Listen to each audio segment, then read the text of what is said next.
Pause. What advantages existed from a rigid division between the covenants for the day-to-day player experience? That was the word they used.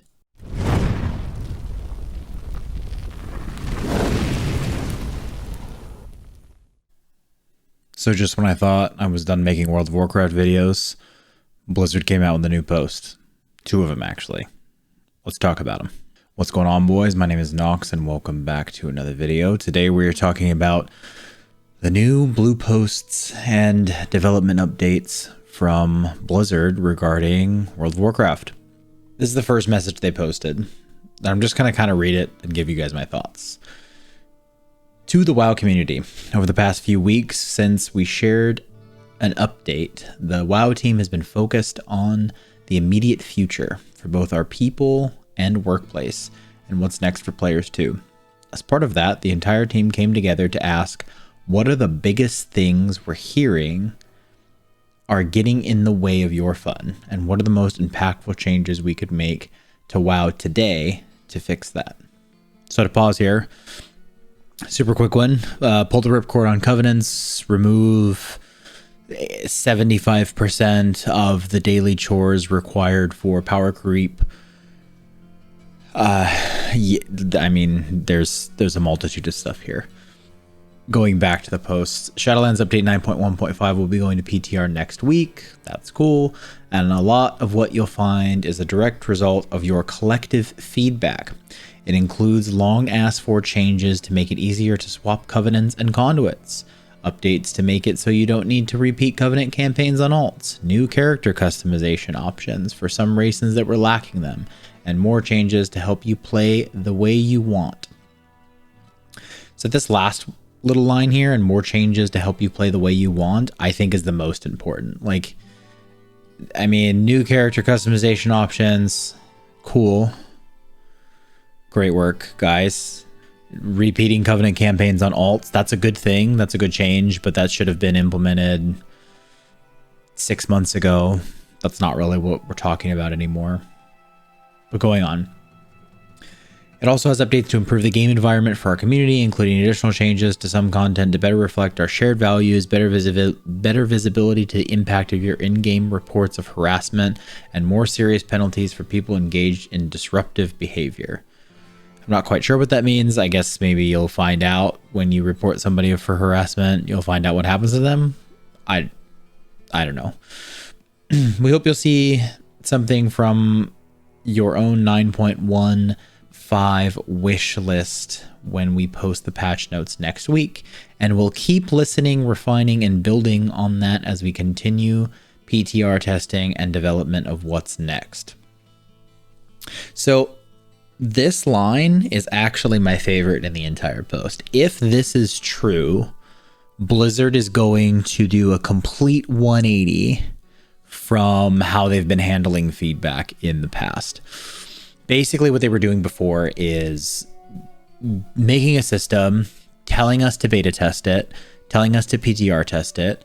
The community would say, hey, covenants aren't working. We should be able to switch between them. Hey, soulbinds aren't working. They're not balanced at all. There's a clearly mathematical good choices here. Hey, conduit energy sucks. We've been saying it sucks since the beginning of the since alpha.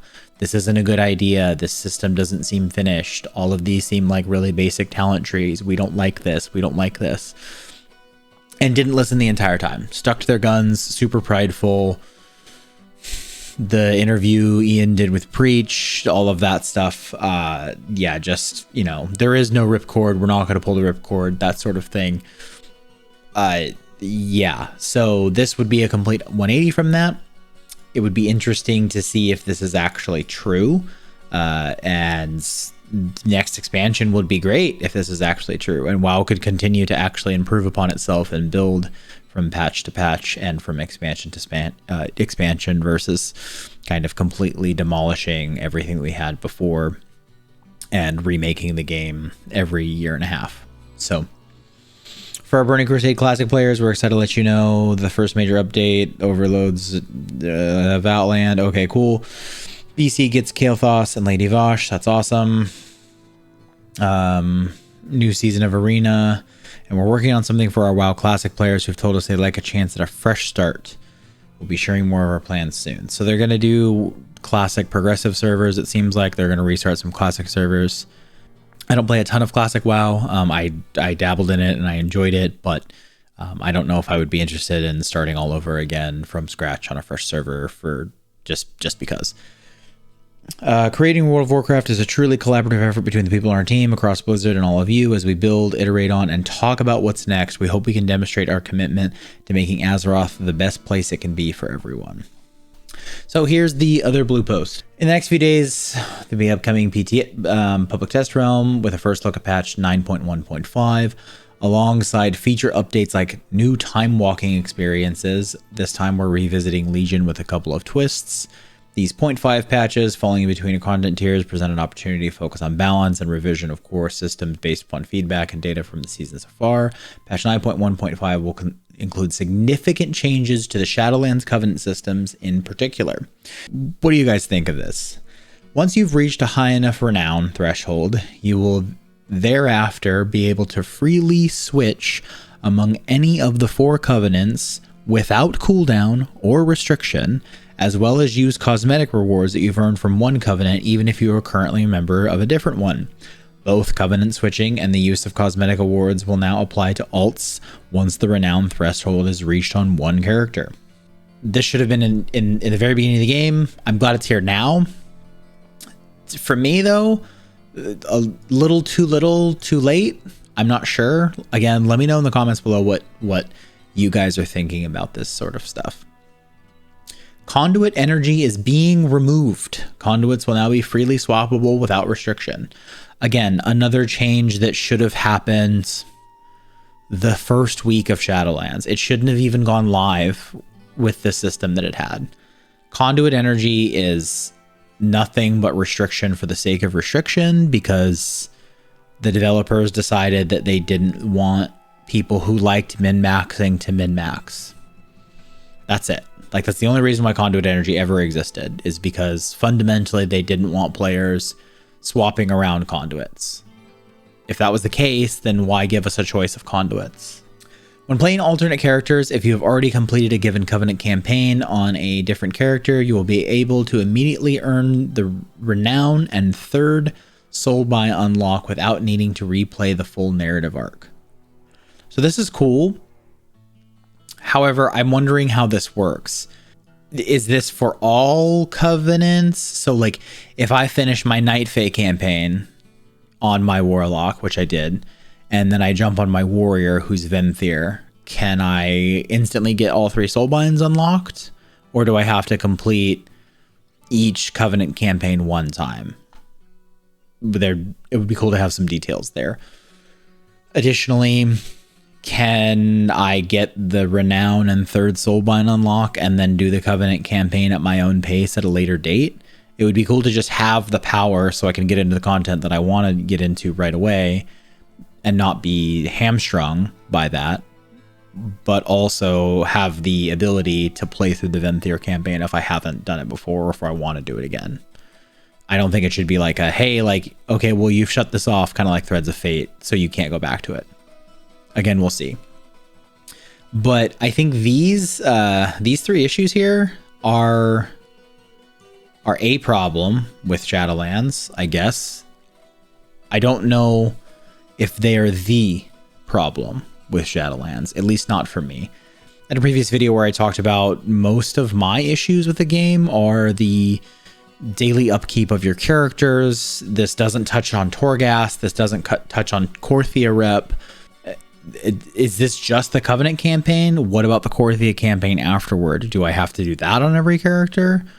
There are a lot of questions here. If this is just like the 9.0 Covenant campaign, I don't think these 2 changes even do anything at this point. Like conduit energies, yeah. These 2 changes here, I mean, it's cool for alts, which is nice, but you still have to do a ton of Torghast, and you still have to do a ton of daily catch up to get everything caught up. So I don't know. Well, we hope many players will be Pleased with the increased accessibility and freedom for experimentation these changes will permit. We know that you might be wondering why we didn't make these adjustments like these sooner. After all, a large portion of the community has been vocal about wanting to see these lines change since mid-2020 when Shadowlands was still in beta. Thanks for touching on that. Yeah, that's true. When it comes to the limitations of Covenant switching, millions of players experience Shadowlands for the first time through the lens of their Covenant choice.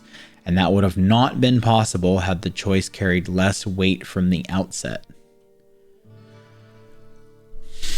Nevertheless, after the conclusion of the Chains of Domination campaign, the Covenants are united against the Jailer, and revisiting player feedback in that context has led us to re-evaluate our approach. In terms of the day-to-day player experience, the advantages of a rigid division between Covenants have diminished since Shadowlands has launched. Pause. What advantages existed from a rigid division between the Covenants for the day-to-day player experience? That was the word they used. The day-to-day player experience, the advantages of a rigid division between Covenants have diminished. I would love it if anyone below could comment what these advantages are. I cannot think of something. I can think of the story arc of the Covenant campaign being, hey, we want you to experience this all the way through before you start looking at the others. Totally get it. That would make sense. You get to 40 renown, then you can switch Covenants free. That would be okay. I would be okay with that. Sure, like you can switch Covenants for free, no problem, no downside once you get to renown 40. Makes sense to me. I like this next paragraph though. Conduit Energy, however, is a different story. The system simply has not played out the way we hoped it would. How did you hope it would? We should have heeded community feedback and taken a different direction a year ago. Props to them for that sentence, to be fair. Like, props. Yes, they should have. A majority of players largely ignore the system and are unaffected by it, while the minority who want to engage in multiple content types competitively feel constrained by it. That sentence is what I believe Preach said almost verbatim during his Ian interview, and Ian talked about something else. And overall, that adds up to a negative experience. Yes. Conduit Energy isn't really making the game better in any appreciable way, so we're removing the system entirely. Thank goodness. So this right here, this actually gives me hope. I don't know if I'm going to play in 9.1.5. Until I see patch notes and it's like Torghast has been removed from the game, or Soul Ash and Soul Cinders drop from every form of content ever. And so you can just you can just get your legendary by playing the game, and you don't have to do this silly piece of side content for weeks and weeks and weeks and weeks and weeks on end to be competitive. As the PTR progresses, we hope to roll out several other changes aimed at giving more flexibility on how you prefer to adventure in Azeroth. We'll give more details as we finalize our plans. Stay tuned for full PTR notes in the future, and we look forward to discussion and feedback to guide us in our ongoing improvements of World of Warcraft. Okay. That last paragraph sounds really great. I think I speak for a lot of folks when I say I'll believe it when I see it. I like Blizzard games. I have enjoyed them for the majority of my life. However, Blizzard Entertainment is notorious for completely ignoring player feedback on multiple franchises across decades. This is not a recent thing. This is a consistent thing. I remember complaining about the Legion artifact system, like the artifact system, and them not having shared power or not having a catch-up like system for your off weapons. I remember complaining about the Legion legendary system being 100% RNG, seeming unfair, because if you didn't get your Pyroblast bracers as a mage, you weren't competitive. That was something that was complained about in Legion Alpha and Legion Beta. Azerite armor was untested and complained about from the first day of the expansion. Covenants have been complained about. Conduit energy has been complained about since Alpha of Shadowlands. And that's just modern WoW. Is this our 8.35 where they're fixing the expansion now? I don't know. I think it's a good start. I think if this is the turning point, this is the tipping point. Millions of players have left World of Warcraft over the course of the last several years. And I think maybe that lit a fire under Blizzard. They realized that they actually need to care about their customers, and they can't just, they're not the only MMO in the market. They're not the only good MMO in the market anymore. They're, in fact, one of the worst ones now. So this is good. This is a positive change. I'm happy about it. I think that it's a step in the right direction. Will it bring me back to playing World of Warcraft consistently? I don't know. I'll have to see the patch notes. I am skeptical, to say the least. Let me know what you guys think. Are these changes enough? Is the change to Covenants and Conduit energy what's gonna, is that gonna fix the game for you? Is that gonna bring you back to WoW? Or were these major sticking points for you guys? Let me know in the comments below. What's the most frustrating part of Shadowlands right now? For me, it's the chores. For other folks, it's the finding groups for things like PvP and Mythic Plus. There's a lot of things. Let me know in the comments below. Did you guys read the post? What do you guys think? Let me know. Feel free to follow me on Twitch. Drop a like, a follow, and a subscribe here on the channel if you like the content and want to see more. And I will catch you guys in the next one.